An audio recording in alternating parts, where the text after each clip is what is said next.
Most likely yes, if it's really short.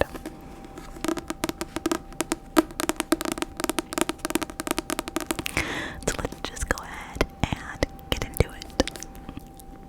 Chapter 9. I dropped the journal on my chest. I'm surprised to feel tears running down my cheeks. Every time I pick up this journal, I think I'll be fine, that it'll all happen so long ago and I won't still feel what I felt back then. I'm such a sap. It gives me this longing to hug so many people from my past, especially my mother, because for the past year, I haven't really thought about everything she had to go through before my father died. I know it probably still hurts her. I grab my phone to call her and look at the screen. There are 4 missed texts from Ryle. My heart immediately skips. I can't believe I had it on silent. Then I roll my eyes, annoyed with myself because I should not be this excited. These are now like text messages. So it says, Ryle, are you asleep? I guess so. So he's like texting her back to back to back. So he says, are you asleep? And then he says, I guess so. And then he says, Lily, ... And then he sends her like a frowning face. The sad face was sent 10 minutes ago. I hit reply and then type, nope, not asleep. About 10 seconds later, I get another text. Then he texts her, good. I'm walking up your stairs right now. Be there in 20 seconds. Sir, what are you doing? I grin and jump out of bed. I go to the bathroom to check my face. Good enough. I run to the front door and open it as soon as Ryle makes it up the stairwell. He practically drags himself up the top step and then stops to rest when he finally reaches my door. He looks so tired. His eyes are red, but there are dark circles underneath them. His arms slip around my waist and he pulls me to him, burying his face in my neck. I'm not mature enough for this book, I'm sorry. You smell so good, he says. I pull him inside the apartment. Are you hungry? I can make you something to eat. It's giving wife. It's giving fiance. He shakes his head as he wrestles out of his jacket. So I skip the kitchen and head for the bedroom. He follows me and then throws his jacket over the back of the chair. He kicks off his shoes and pushes them against the wall. He's wearing scrubs. You look exhausted, I say. He smiles and puts his hands on my hips. I am. I just assisted in an 18-hour surgery. He bends down and kisses the heart tattoo on my collarbone. No wonder he's exhausted. How is that even possible, I say. 18 hours. He nods and then walks me to the side of the bed where he pulls me down next to him. We adjust ourselves until we're facing each other, sharing a pillow. Yeah, but it was awesome. Groundbreaking. They'll write about it in medical journals, and I got to be there, so I'm not complaining. I'm just really tired. I lean in and give him a peck on the mouth. He brings his hand to the side of my head and pulls back. I know you're probably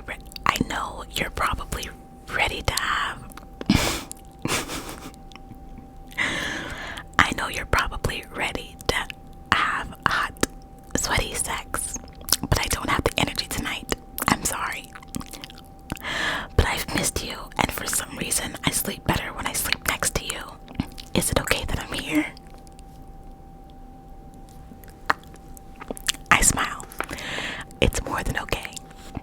He leans in and kisses my forehead. He grabs my hand and then holds it between us and the pillow. His eyes close and I keep mine open and stare at him. He has the type of face that people shy away from because you could get lost in it. And to think I get to look at his face all the time. I don't have to be modest and look away because he's mine. Maybe. This is a trial run. I have to remember that. After a minute, he releases my hand and begins to flex his fingers. I look down at his hand and wonder what that must be like. To have to stand for so long and use your fine motor skills for 18 hours straight. I can't think of much else that would match that level of exhaustion. I slide out of the bed and retrieve some lotion out of my bathroom. back to the bed and sit cross legs next to him. I squirt some lotion on my hands and then pull his arm to my lap. He opens his eyes and looks up at me. "What are you doing?" he mumbles. "Shh, go back to sleep," I say. I brush my thumb into the palm of his hands and rotate them upward and then out. His eyes fall shut and he groans into the pillow. I continue massaging his hand for about 5 minutes before switching to his other hand. He keeps his eyes closed the whole time. When I'm finished with his hands, I roll him onto his stomach and straddle his back. He assists me in pulling off his shirt, but his arms are like noodles. I massage his shoulders and his neck and his back and his arms. When I'm finished, I roll off of him and lie down beside him. It's really giving wife, okay? I'm running my fingers through his hair and massaging his scalp when he opens his eyes. "Lily," he whispers, looking at me sincerely. "You just might be the best thing that's ever happened to me." Those words wrap around me like a warm blanket. I don't know what to say in response. He lifts a hand and gently cups my cheek, and I feel his stare deep in my stomach. Slowly, he leans forward and presses his lips to mine. I expect a peck, but he doesn't pull back. The tip of his tongue slides across my lips, parting them softly. His mouth is so warm. I groan as his kiss grows deeper. Alright, this is the point where I give a disclaimer. I have a feeling it's gonna get a little bit spicy, so just get out of here if you're not 18, please. He rolls me onto my back and then drags his hands down my body straight to my hip. He moves closer, sliding his hand down my thigh. He pushes against me and a surge of heat shoots inside me. I grab a fistful of his hair and whisper against his mouth, oh my god, you guys.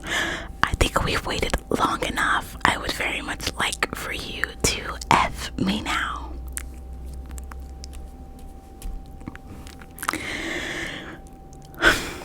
He practically growls with a renewed sense of energy and begins to pull my shirt off.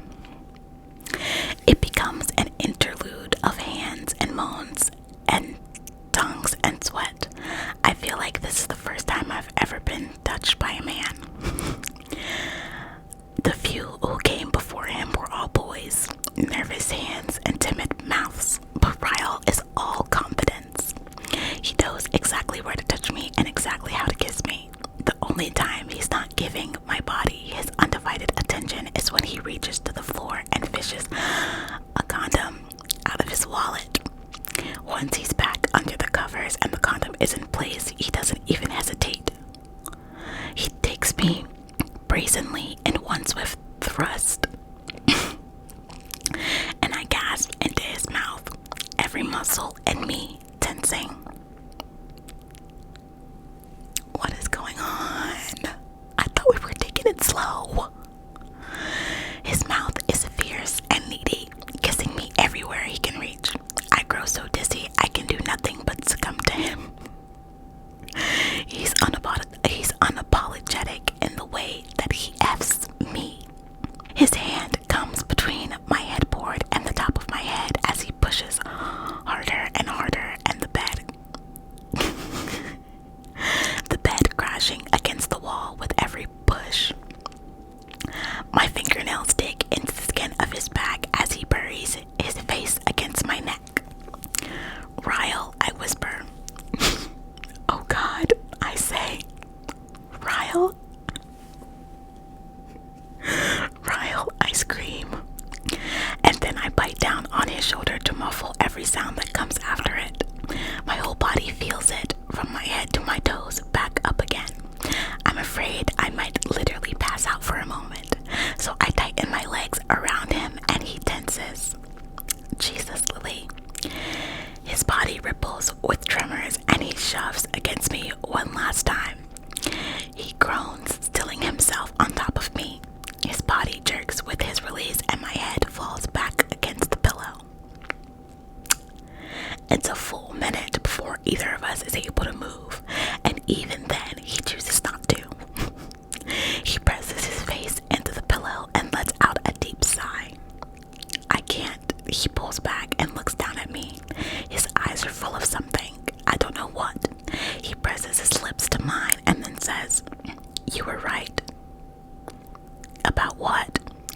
slowly pulls out of me, coming coming down on his forearms. You warned me. You said one time with you wouldn't be enough. You said you were like a drug, but you failed to tell me you were the most addictive kind. And that's chapter 9. What just happened? What just happened? Should we read another chapter? I feel like we should, but I also don't know if I can handle more of that. That was a lot. I was not prepared for that. Let's read another one, why not?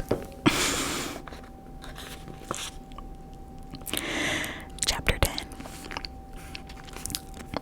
Can I ask you a personal question? Alyssa nods as she perfects a bouquet of flowers about to go out for delivery.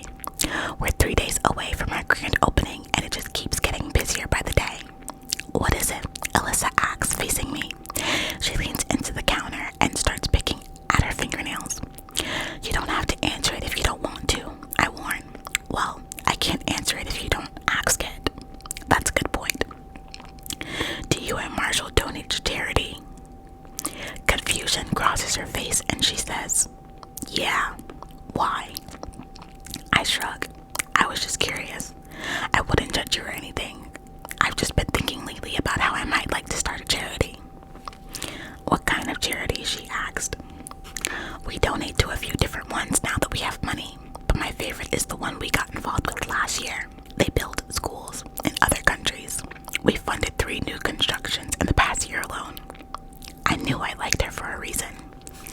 I don't have that kind of money, obviously, but I'd like to do something. I don't know what yet. Let's get through this grand opening first, and then you can start thinking about philanthropy. One dream at a time. Lily. She walks around the counter and grabs the trash can. I watch as she pulls the full bag out of it and ties it in a knot. It makes me wonder why, if she has people for everything, she would even want a job where she can take out the trash and get her hands dirty. Why do you work here? I ask her. She glances up at me and smiles. Because I like you, she says. But then I notice the smile completely leaves her eyes right before she turns and walks toward the back and throw out the trash. When she comes back, I'm still watching her, curiously. I say it again. Alyssa, why do you work here? She stops what she's doing and takes in a slow breath, like maybe she's contemplating being honest with me. She walks back to the counter and leans against it, crossing her feet at her ankles. Because, she says, looking down at her feet, I can't get pregnant. We've been trying for 2 years, but nothing has worked. I was tired of sitting at home crying all the time, so I decided I should find something to keep my mind busy. She stands up and straight wipes her hands across her jeans. And you, Lily Bloom, are keeping me very busy. She turns and starts messing with the same bouquet of flowers again. She's been perfecting them for half an hour. She picks up a card and stuffs it in the flowers and then turns around and hands me the vase. These are for you, by the way. It's obvious Alyssa wants to change the subject, so I take the flowers from her. What do you mean? She rolls her eyes and waves me off to my office. It's on the card. Go read it. I can tell by her annoyed reaction that they're from Ryle. I grin and run to my office. I take a seat at my desk and pull out the card. Lily, I'm having serious withdrawal. Ryle. What? I smile and pull the card back in the envelope. I grab my phone and snap a picture of me holding the flowers with my tongue sticking out. I text it to Ryle. Then she texts, I tried to warn you. He immediately starts texting me back. I watch anxiously as the dots on the phone move back and forth. Then he texts, I need my next fix. I'll be finished here in about 30 minutes. Can I take you to dinner? Then she texts, can't. Mom wants me to try a new restaurant with her tonight. She's an obvious foodie. Then he texts, I like food. I eat food. She texts, "A place called Bibbs on Marketson." Then he texts, "Is there room for one more?" You're trying to meet my mom's already? I stare at his text for a moment. He wants to meet my mother. We aren't even officially dating. I mean, I don't care if he wants to meet my mother. She would love him. But he went from not wanting anything to do with relationships to possibly agreeing to test drive one to meeting the parents all within 5 days. Good God, I really am a drug. Then she texts him, "Sure, meet us there in half an hour." I walk out my office and straight up to Alyssa. I hold my phone in front of her. "He wants to meet my mother." "Who?" "Ryle." "My brother," she says, looking as shocked as I feel. I nod. "Your brother?" "My mother." She grabs my phone and looks at the text. "Huh, that's so weird."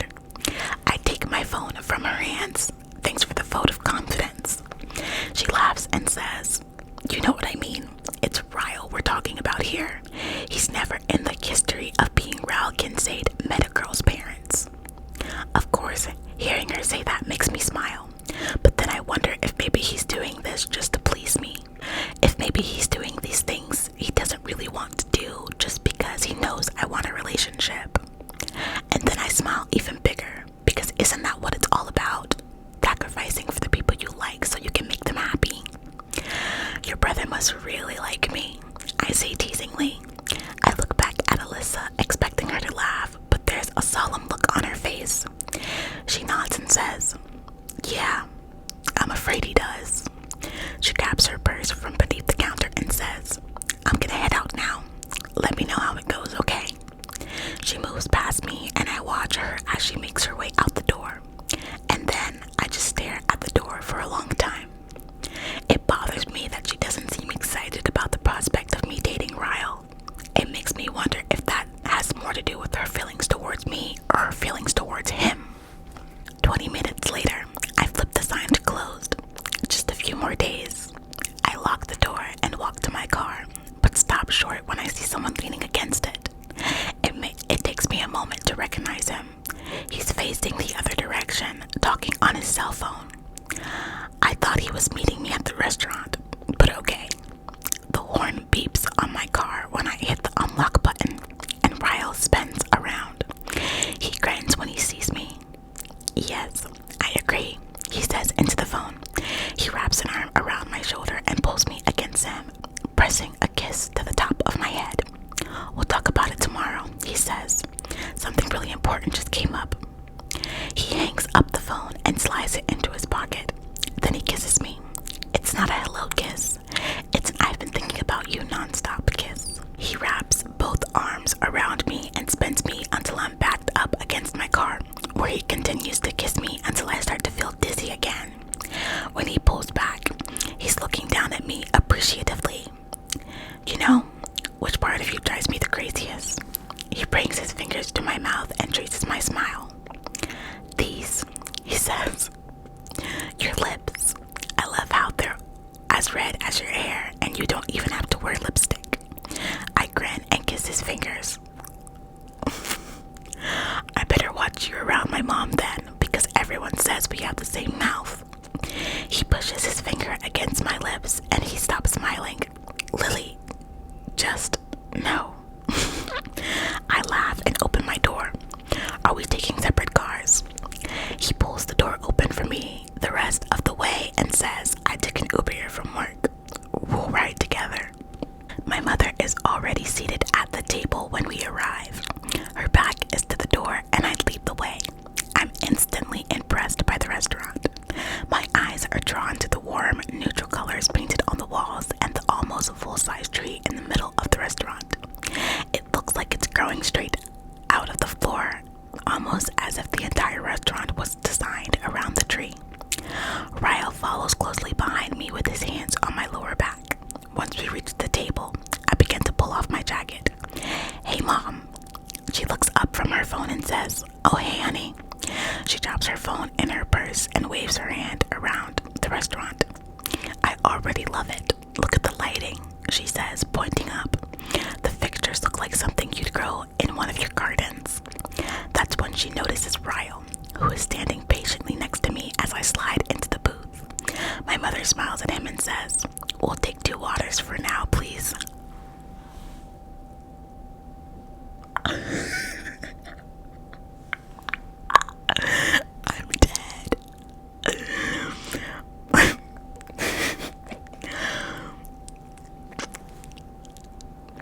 My eyes start to Ryle and then back to my mother. "Mom, he's with me. He's not the waiter." She looks up at Ryle again with confusion. He just smiles and reaches out his hand. "Honest mistake, ma'am. I'm Ryle Kincaid." She returns the handshake, looking back and forth between us. He releases her hand and slides into the booth. She looks a little flustered when she finally says, "Jenny Bloom. Nice to meet you." She places her attention back on me and raises an eyebrow. "A friend of yours, Lily." I can't believe I'm not better prepared for this moment. What in the heck do I introduce him as? My trial run? I can't say boyfriend, but I can't very well say friend. Prospect seems a little dated. Ryle notices my pause, so he puts his hand on my knee and squeezes reassuringly. "My sister works for Lily," he says. "Have you met her? Alyssa?"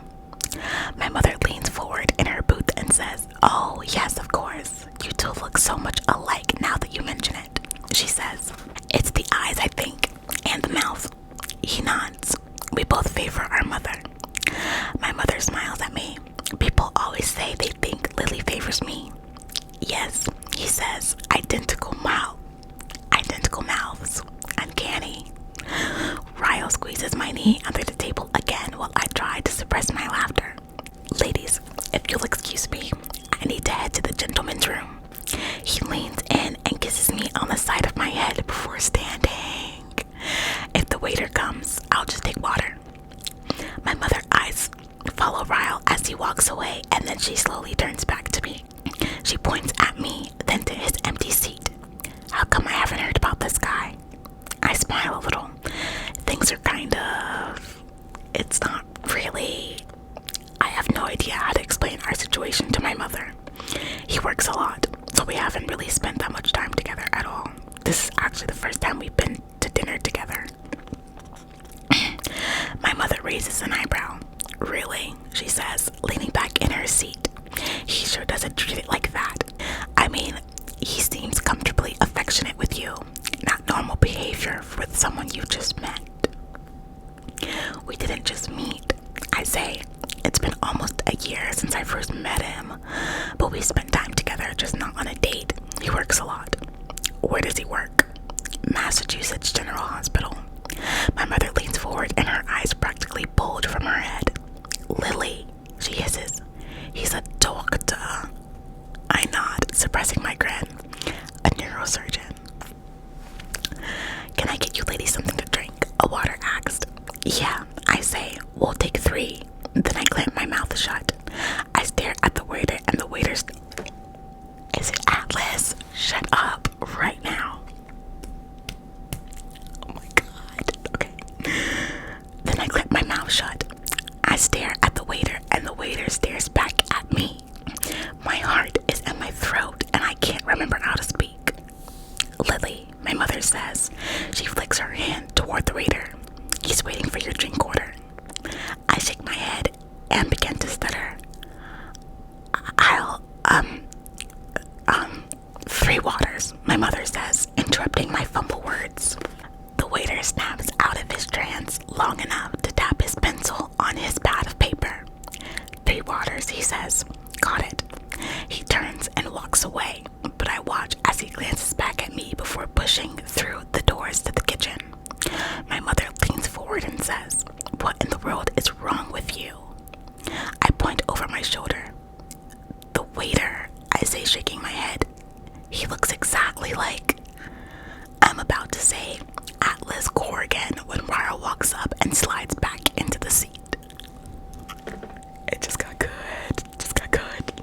He glances back and forth between us. What I miss? I swallow hard, shaking my head. Surely that wasn't really Atlas. But those eyes, his mouth. I know it's been years since I saw him, but I'll never forget what he looked like. It had to be him. I know it was. I know he recognized me too, because the second our eyes met, it looked like he'd seen a ghost. Lily, Ryle says, squeezing my hand. You okay? I nod and force a smile, and then clear my throat. Yep, we were just talking about you, I say, glancing back at my mother. Ryle assisted in an 18-hour surgery this week. My mother leans forward with interest. Ryle begins to tell her about the surgery. Our water arrives, but it's a different waiter this time. He asks if we've had a chance to go over the menu and then tells us the chef's specials. The three of us ordered our food, and I'm doing everything I can to focus, but my attention is all over the restaurant looking for Atlas. I need to regroup. After a few minutes, I lean over to Ryle. I need to run to the restroom. He stands up to let me out, and my eyes are scanning the face of every waiter as I make my way across the room. I push it through the door to the hallway that leads to the restrooms. As soon as I'm alone, my back meets the wall of the hallway. I lean forward and release a huge breath. I decide to take a moment and regain my composure before heading back out there. I bring my hands up to my forehead and close my eyes. For 9 years, I've been wondering what happened to him. Years. Lily. I glance up and suck in a breath. He's standing at the end of the hallway like a ghost straight out of the past. My eyes travel to his feet to make sure he's not suspended in air. He isn't. He's real, and he's standing right in front of me. I stay pressed against the wall, not sure what to say to him. Atlas. As soon as I say his name, he blows a quick breath of relief, then takes 3 huge steps forward. I catch myself doing the same. We meet in the middle and throw our arms around each other. We're hugging. We're hugging now. Holy shit, he says, holding me in a tight embrace. I nod. Yeah, holy shit. He puts his hands on my shoulders and takes a step back to look at me. You haven't changed at all. I cover my mouth with my hand, still in shock, and give him the once over. His face looks the same, but he's no longer the scrawny teenager I remember. I can't say the same for you. He looks down at himself and laughs. Yeah, he says, 8 years in the military will do that to you. We're both in shock, so nothing is said right after that. We just keep shaking our heads in disbelief. He laughs, and then I laugh. Finally, he releases my shoulder and holds his arms over his chest. What brings you to Boston? He says. He says it so casually, I'm thankful for that. Maybe he doesn't remember our conversation all those years ago about Boston, which would save me a lot of embarrassment. I live here, I say, forcing my answer to sound as casual as his question. I own a flower shop on Park Plaza. He smiles knowingly, like it doesn't surprise him at all. I glance toward the door, knowing I should get back out there. He notices and then takes a step back. He holds my hand for a moment and it gets really quiet. Way too quiet. There's so much to say, but neither of us even knows where to start. The smile leaves his eyes for a moment and then he motions towards the door. You should probably get back to your company, he says. I'll look you up sometime. You said Park Plaza, right? I nod. He nods. The door swings open and a woman walks in holding a toddler. She moves between us, which puts even more distance between us. I take a step toward the door, but he remains in the same spot. Before I walk out, I turn back to him and smile. It was really good to see you, Atlas. He smiles a little, but it doesn't touch his eyes. Yeah, you too, Lily. I'm mostly quiet for the rest of the meal. I'm not sure Ryle or my mother even noticed though, because she's having no issue firing questions after questions at him. He takes it like a champ. He's very charming with my mother in all the right ways. Unexpectedly running into Atlas tonight put such a wrinkle in my emotions, but by the end of dinner, Ryle has moved them back out again. My mother takes her napkin and wipes her mouth and then points at me. New favorite restaurant, she says. Incredible. Ryle nods. I agree. I need to bring Alyssa here. She loves trying new restaurants. The food really is good, but the last thing I need is for either of these was okay, I say. He pays for our meals, of course, and then insists we walk my mother to her car. I can already tell she's calling me about him tonight, simply by the prideful look on her face. Once she's gone, Ryle walks me to my car. I requested an Uber so you wouldn't have to go out of your way to take me home. We have approximately, he looks down at his phone, 1.5 minutes to make out. I laugh. He wraps his arms around me and kisses my neck first, then my cheek. I would invite myself over, but I have an early surgery tomorrow, and I'm sure my patient would appreciate it if I didn't spend the majority of the night inside you.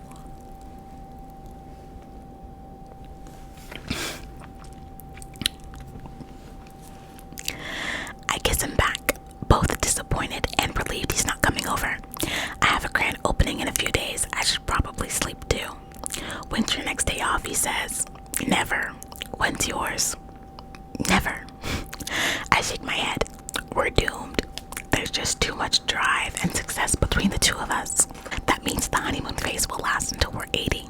He says. I'll come to your grand opening Friday, and then the four of us will go out and celebrate.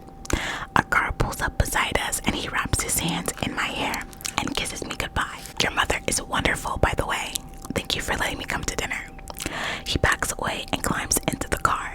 I watch it as it pulls out of the parking lot. I have a really good feeling about that man. I smile and turn toward my car, but throw a hand up to my chest and gasp when I see him. Atlas is standing at the rear of my car. Sorry, wasn't trying to scare you. I blow out a breath. Well, you did. I lean against the car, and Atlas stays where he is, 3 feet away from me. He looks at the street. So, who's the lucky guy? He's... My voice falters. This is all so weird. My chest is still constricted and my stomach is flipping, and I can't tell if it's leftover nerves from kissing Ryle or if it's the presence of Atlas. His name is Ryle. We met about a year ago. I instantly regret saying we met that long ago. It makes it sound like Ryle and I have been dating that long, and we aren't even officially dating. What about you? Married? Have a girlfriend? I'm not sure if I'm asking to extend the conversation he started or if I'm genuinely curious. I do, actually. Her name is Cassie. We've been together almost a year now. Heartburn. I think I have heartburn. A year? I place my hand on my chest and nod. That's good. You seem happy. Does he seem happy? I have no idea. Yeah, well, I'm just really glad I got to see you, Lily. He turns around to walk away, but then spins and faces me again, his hand shoved into his back pocket. I will say, I kind of wish this could have happened a year ago. I wince at his words, trying not to let them penetrate. He turns and walks back toward the restaurant. I fumble with my keys and hit the button to unlock the car. I slide in and pull the door shut, gripping the steering wheel. For whatever reason, a huge tear falls down to my cheek. A huge, pathetic, what the hell is this wetness tear? I swipe at it and push the button to start my car. I didn't expect to feel this much hurt after seeing him, but it's good. This happened for a reason. My heart needed closure, so I can give it to Ryle. But maybe I couldn't do that until this happened. This is good. Yes, I'm crying, but it'll feel better. This is just human nature. Healing an old wound to prepare for a fresh new layer. That's all. Or is it?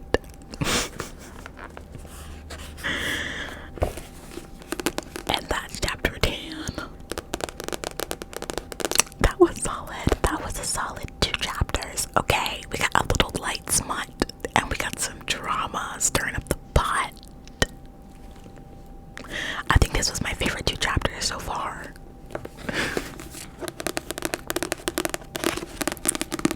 Thank you guys so much for watching this video. I hope you enjoyed, and I will see you guys in the next chapter read next Friday. If you hadn't noticed, I upload these every Friday, so you can look out for them every Friday. So I'll see you guys for chapter 11 next Friday. I hope you have an amazing day. or whatever your situation is. And I will see you